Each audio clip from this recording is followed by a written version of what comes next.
is still asleep because about 7:30, but about once a month I have a therapy session online, and given that my therapist is in Australia, it means that I can fit an hour in before I have to clock into work, which is kind of handy, but I'm pretty tired. Morning.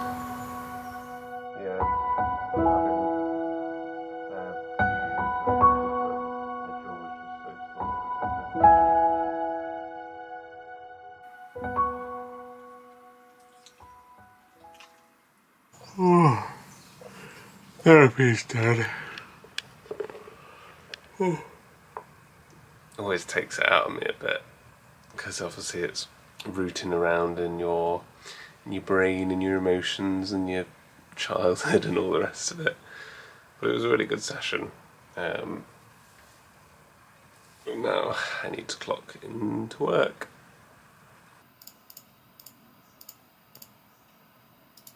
I mentioned a couple of days ago that as part of my therapy, my psychologist has taught me various techniques and everything to cope with anxiety and depression. And first off, I'm not a professional.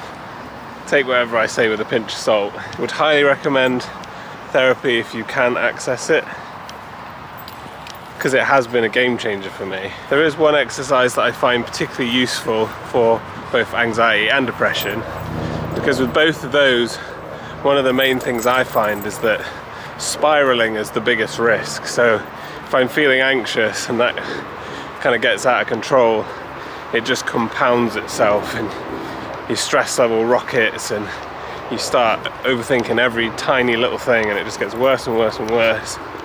And with depression, you're basically stuck in what I describe as a pit, and you feel kind of disconnected from your body, and you just sort of exist there, just going deeper and deeper, and it is really hard to break out. So my psychologist refers to it as dropping anchor, and the idea is that basically you just sort of stop your mind in its tracks, and it gives you enough of a window to try and figure out what it was that you were trying to do, or see things from like a more objective, grounded perspective again. And the way that it works is pretty simple. You go from 5 down to 1, and you just basically reconnect with each of your senses one by one. So you start with the easiest one, which is sight. So you look around your environment and you notice 5 things that you can see. So that could be trees, grass, sky, Rufus, and a lady over there walking her dog.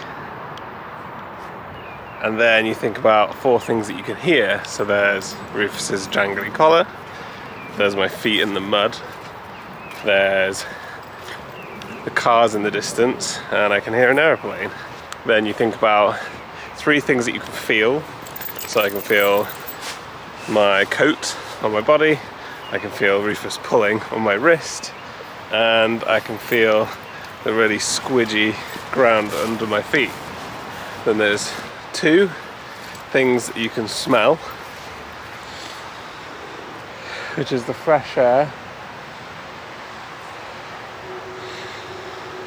and a slightly smelly smell from some of the mud that I'm walking through. And then lastly is taste, and at the moment it's pretty much just my saliva, which isn't the nicest, but the point is that by reconnecting with each of your senses, it stops your brain from just spinning and going off on the tangent it was going on. And then every time we do an exercise, we always reconnect with our values just in life, so kind of who you want to be, and I find it useful to try and pick one that's kind of relevant to the moment. So I like to try and be sort of adventurous and caring and things like that. It just kind of, I don't know, it gives you like a better sense of self. It's almost kind of reassuring. But yeah, that one's really useful. I do it all the time whenever I'm getting overwhelmed or if I'm particularly stuck. There are obviously like a ton of other ones that I have that are kind of specific to my mental health, but I hope at least that one's quite simple and some people can make use of it. Lunchtime now and I'm starving. Amy has snuck out of bed. I'm here, I'm just not feeling very well today. I'm gonna whip us up something quick for lunch while Amy watches yesterday's footage.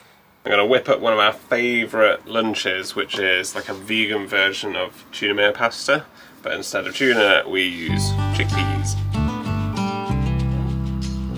So basically the majority of this is just a bunch of chickpeas.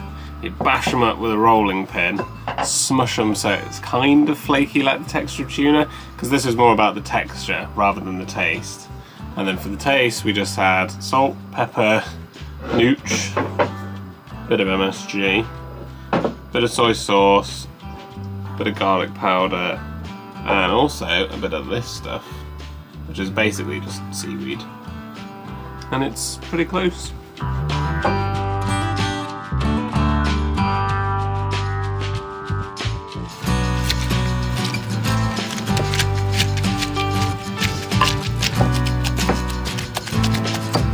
Lovely.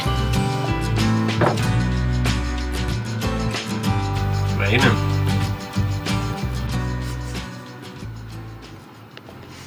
Hey, I lined that up good though, didn't I? Wes just, I'm watching it back, and Wes was showing me this transition that he did.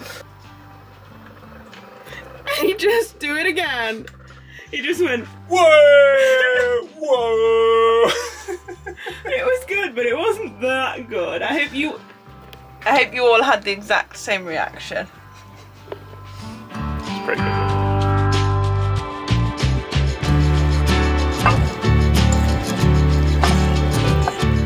I've got it everywhere. I was gonna go into town and look in some of the charity shops, but this weather is not looking very inviting and I already don't feel great, so pasta in front of the telly it is. Mayo, the last key ingredient. We go through a lot of mayo in this household. I don't want as much as that. That's ridiculous, Wes. You say that, but we'll hit stop, you'll start eating it and you go, I kind of want some more mayo. Never. Just a little amount for me, please. Thank you.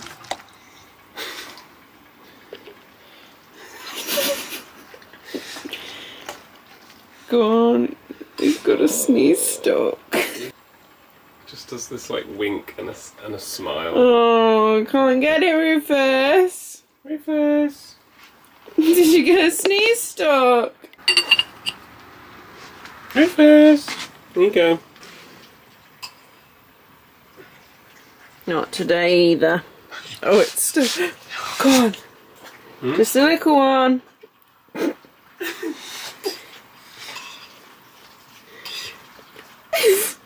Oh, mate, can't you get it?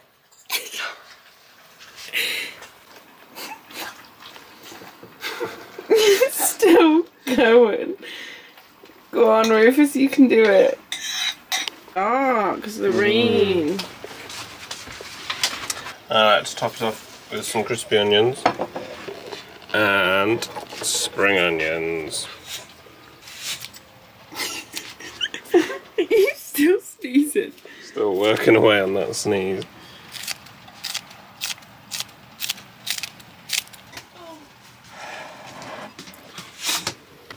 Thank you. Wow. What are we watching today? I think we're going to put Danny and Joe's new YouTube video on. Nice. It's just started thundering. Cheers. It's okay, Rufus. Rufus. Oh. He's kicking off, but his sneeze is still stuck. Oh boy, it's okay. He's still trying to sneeze. It's okay. Will Rufus ever sneeze? Subscribe to find out. It's all gone now, the thunder. He's come and hopped up here because he's a bit scared. Right, begin. Lady Pennybun is Lady Pennybun in quote. Right, back to work. Pop the engine on for an hour. And normally I'd moan about that and say, oh, it's annoying. But having just watched Danny and Joe's video, where their engine is overheating and they wish they could run it, I'm not going to take it for granted.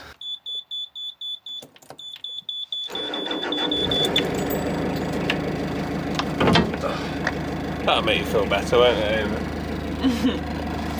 Touch all the wood in the world. No, don't even say anything.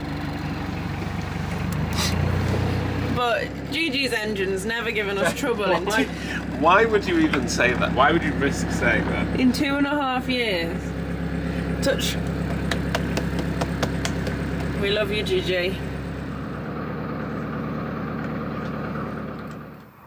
Engine's off now.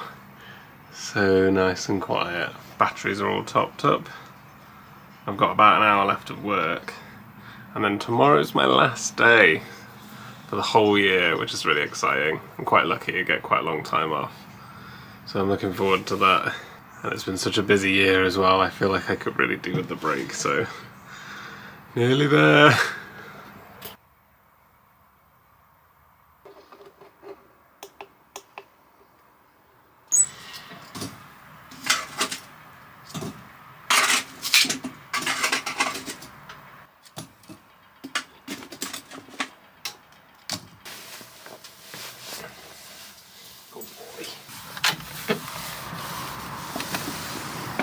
It's about 5 o'clock. It's supposed to rain now, so I'm going to quickly try and take Rufus. But because I had therapy this morning at 8 till 9, I didn't start work until 9, so I finished at 5 today. But before I take Rufus, I need to get another coal bag down.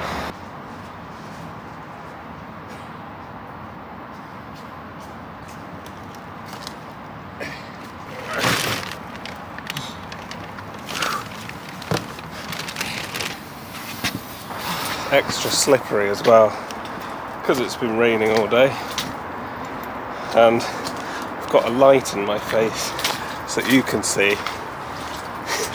Unfortunately that means I can see even less. Oh, it's so muddy on the path. Come on then. Probably should have brought a head torch. This is the problem when I come on my own. Amy's the sensible one that thinks of these things, so when I'm left to do it myself, forget that sort of thing. So if I suddenly disappear, I've slipped over because I can't see. It's definitely a double-edged sword having a dog when you live on a boat, because on one side, having a dog is great because it forces you to keep a routine, and you have to leave the house 3 times a day just so that they can go to the toilet, that sort of thing. But at the same time, when the conditions are wet and horrible and muddy and you have to wipe his paws thoroughly every single time, it can become a real mental hurdle to get over, and it can really sap your energy. Gas him, gas him, gas him! Whoa. Despite all of that though, still worth it, because even if we decided to pack it up tomorrow, we've got all the experiences that we've had to this date just with us forever. And we always said that when we started thinking about moving onto the boat, if we can't handle it, if it's too much, that's fine, we'll live on it for 6 months and then sell it. And no matter what happens, you've had some sort of adventure. I don't know if you can see, but the field is like 50% water now. Oh no.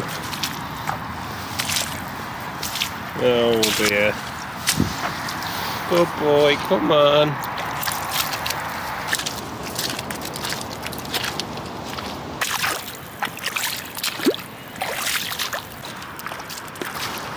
On the subject of mental health though, that's one nice side effect of vlogging, is that in the back of your head, for better or worse, you've always got a little voice saying like, ooh, what's that going to look like when I edit it, that kind of thing. And being taken out of the moment isn't always a bad thing. If something's going wrong, it helps you to see it a bit more objectively and to not get so caught up in it and just in your own head.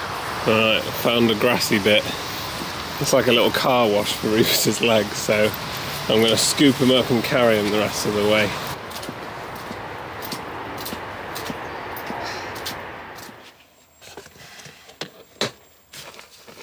Whoa!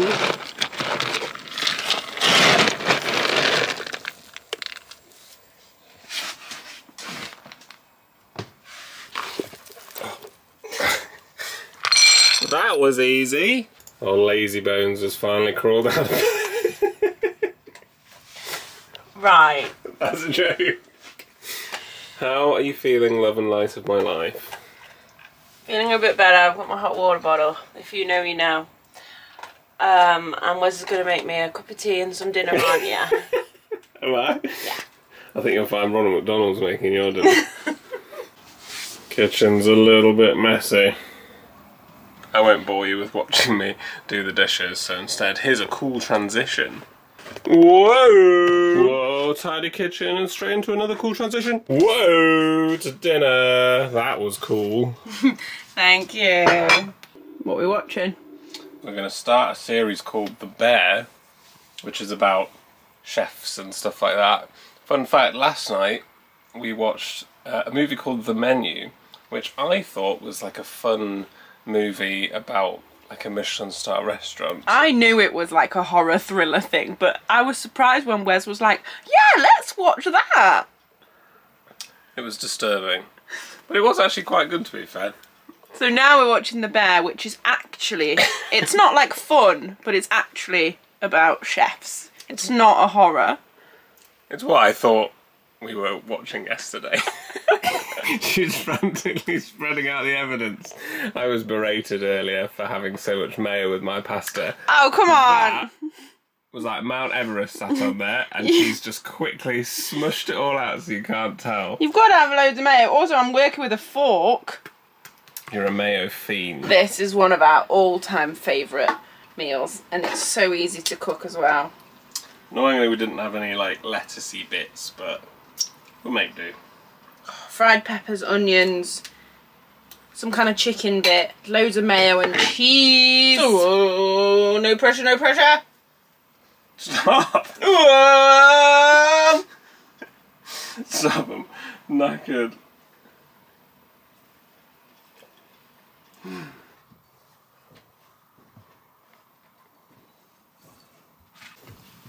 Order up.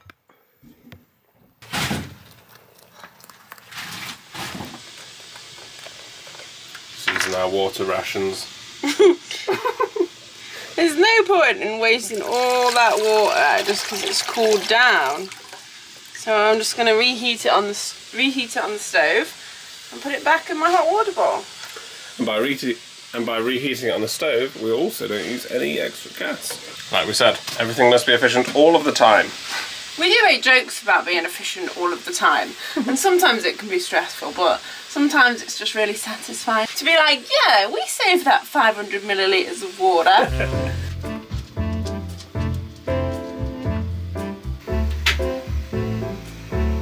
Do you like the new cushion dupes, or are you not a fan?